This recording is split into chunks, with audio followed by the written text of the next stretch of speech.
जो देखोगे कि हमने पिछली क्लास में पढ़ा था कि सोवियत संघ के विघटन के क्या क्या कारण थे। अब हम लोग समझेंगे कि सोवियत संघ के विघटन के बाद रूस का जो आर्थिक विकास है वो किस प्रकार से हुआ था। तो जैसे कि हम लोग देखते हैं कि रूस के आर्थिक विकास की जब हम बात करते हैं तो देखोगे कि विघटन के बाद बहुत सारे गणराज्य तो अलग हो जाते हैं, लेकिन कई गणराज्य ऐसे थे जो अभी भी क्या थे, रूस के साथ रहना चाहते थे। तो वही कह रहा है कि कई देश अभी भी एक साथ थे जिसको मिलाकर एक संगठन भी बाद में बनाया जाता है, जिसका नाम क्या होता है, CIS। क्या नाम होता है, CIS, जिसका मतलब है कॉमनवेल्थ ऑफ इंडिपेंडेंट स्टेट, यानी स्वतंत्र देशों का राष्ट्रकुल।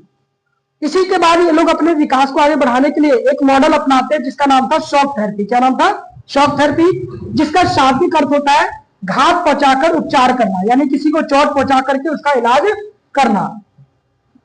इसी तरह से इसके मतलब को अगर समझे तो इसका मतलब होता है कि जल्दी एक समाजवादी सत्तावादी देश को परिवर्तित करके पूंजीवादी तथा लोकतांत्रिक गणराज्य में कन्वर्ट करना। तो इसको हम बोलते हैं शॉक थेरेपी।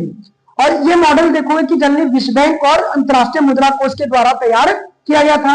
इसी में हम लोग देखेंगे कि इसके साथ साथ वो वहां पर देखो कि निजीकरण, बहुत सारी चीज, मतलब जैसे खेती पहले सामूहिक तौर पर होती थी, उसके बाद उसको निजीकरण कर दिया जाता है कि जल्दी अब जो सरकार नहीं खेती करेगी, जल्दी लोगों के हाथ में उसको सौंप दिया जाएगा। इसी के साथ साथ उन्होंने देखो बहुत सारी कंपनियों को भी क्या किया था, प्राइवेटाइज कर दिया था, जिससे वहां पर जल्दी जो है रूस का दोबारा से विकास किया जा सके।